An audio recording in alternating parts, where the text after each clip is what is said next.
Corroborate India Today's news break. Sanjay Roy's aide admits visiting two red light areas. Aide Saurabh says, my brother was admitted to RG Kar in the RG Kar Medical Hospital on the 8th of August. Sanjay and I drank a little around 11 o'clock on the 9th of August. We drank at red light area, went to the brothel. Sanjay waited outside. We also went to Sonagachi red light area that night. Sanjay was drunk, rode the bike. I was riding pillion. At around 3 o'clock, we came back to the RG Kar Hospital.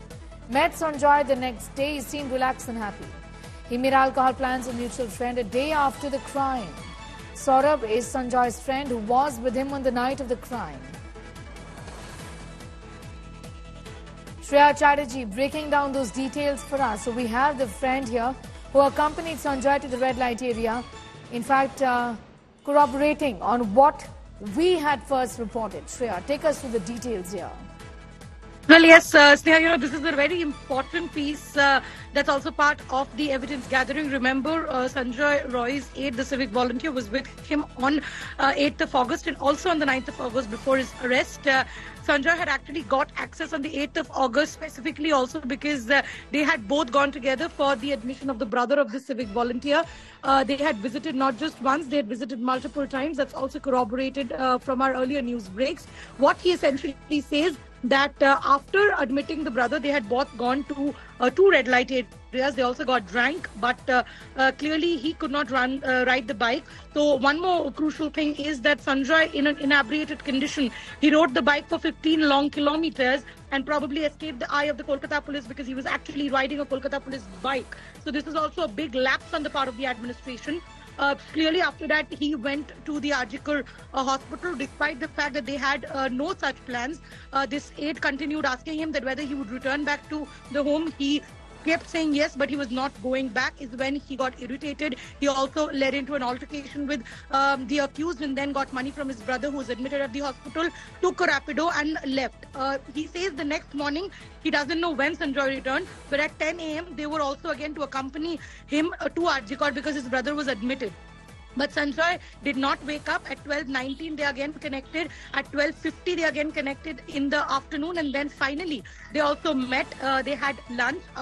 After that, they had to go to RG Kar. But clearly, Sanjay was avoiding to go to RG Kar, is what this man says in his interrogation. They also met a doctor in the barrack. But Sanjay refused to meet the doctor. This was because of the test report that the civic volunteer had to verify before he had to go to the hospital. But Sanjay was clearly avoiding to go to RG Kar. At around 12 in the night, this friend of his got to know that the police was looking for Sanjay. He called Sanjay 4 to 5 times, but he suggests that by the time Sanjay was already arrested by the Kolkata police. All right, I'm going to ask you to be with us, Shreya Chatterjee, breaking down those details for us. I'm going to come back to you once again in a moment from now. This is Kolkata's Night of Horror, fully decoded here. We have access, explosive details of the polygraph test of rapist Sanjay Roy. During the test, the accused confessed to the crime, spilling some bone-chilling information, revelations here. The rapist detailed his movements on the night of the crime, admitting to visiting two red light areas in the city but not having sex.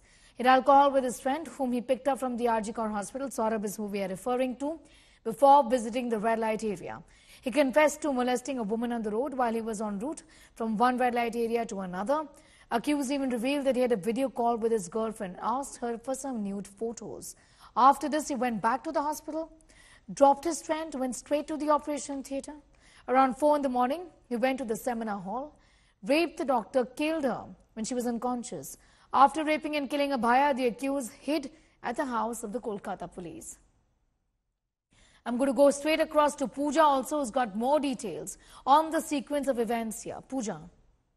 The details extremely disturbing, but it's also important to, and we are doing it with caution. And that for the viewer to understand the kind of details that are coming in about how horrifying not only the incident has been, but the psychoanalysis examination as it shows the kind of monster mind this rapist accused Sanjay Roy was. Now here's what happened. Let me take you through the first instance that has come in. How there was a complete deprivation of the sort of morals that we expect in a society. The accused visited a red light area, but here where it gets interesting. We are told that at different parts through the night, he with his friend did go to a red light area, but he does not go in. Each time he accompanies a friend but stands out. And then he goes eventually to RG Kaur Hospital and is desperately looking through some rooms. This is caught in the CCTV. Different rooms. Eventually he manages to reach the seminar hall where a young woman doctor is just taking rest after a long elaborate duty, perhaps for a few minutes of rest. This is when we are told that that other friend who was with him at the red light area also accompanies him, but he's not seen going inside that specific seminar hall. Now, what happened at about 11:15 p.m.?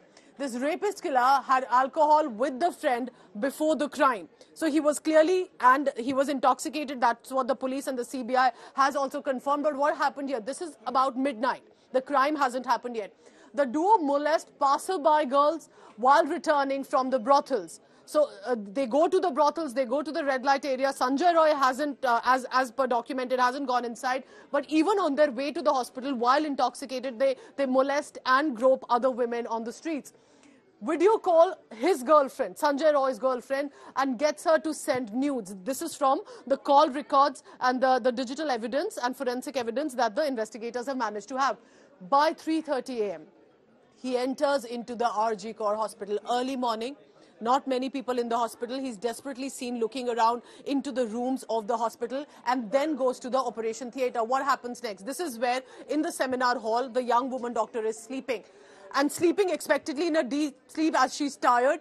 He pounces on the sleeping woman and then strangulates her. So the attempt is to keep her in a manner that she's not able to defend herself. And plus, when she's already asleep, remember, it's difficult for a woman also to understand what happened. Then sexually assaults, brutalizes, and eventually kills the victim, who we are told by then was almost unconscious already and therefore not able to defend against the crime inflicted on her. Now that the crime had been committed, he goes to Kolkata cop. Look at this. He goes to Kolkata cop Anup Datta's home and spends the night, basically where he manages to find shelter and hides himself. This is important. Remember, a cop was also questioned recently by the CBI. Why? It was because of this. Possibly the cop may not have known about the crime committed, but how would an accused of that mentality be so close to a policeman to be able to have that sort of shelter? This is why the timeline is important, to understand that some policemen he was close to and was possibly close to Dr. Sandeep Ghosh as well, the principal. That's what the CBI is investigating. But let me tell you about the night and specifically about this individual. I'm just taking this call, Vartika. Now, mapping how possibly what happened. RG Kaur Hospital is here, picks up the friend. So they're at the hospital premises, around it basically. Picks up the friend, starts to consume alcohol. In Kolkata, then they go and decide to go to a red light area where their brothels are. And he goes and visits with the friend, but we are told that he does not go in, the friend does. Eventually, after consuming alcohol, which is about Shyam Bazaar, this is a difference of 1 kilometer, Sonagachi, which has been a popular, famous for years now as a red light area, then he's not the one to indulge in any sexual act. And I'm trying to put forth for the viewer to help understand that despite going to the brothel, does not get involved in a consensual act, instead consumes alcohol with the friend, sends it to asks the girlfriend, does a video call, then eventually manages to reach the hospital where he looks for a woman doctor sleeping and then pounces on her. Throughout the journey, remember, what is the desperation? And the bigger question here, while all this is happening, did he know about the young woman doctor sleeping in the seminar hall? What gave him the confidence early morning to go and venture into the hospital premises, do what he did, and then manage to find shelter at a cop's residence? All of this is being put together as a timeline to help understand such minds close to policemen have the confidence and the audacity to venture into a hospital, not stopped by anyone, commit a crime, walk away like nothing has happened. The law has caught up with him, but is it just him, or are there more people involved?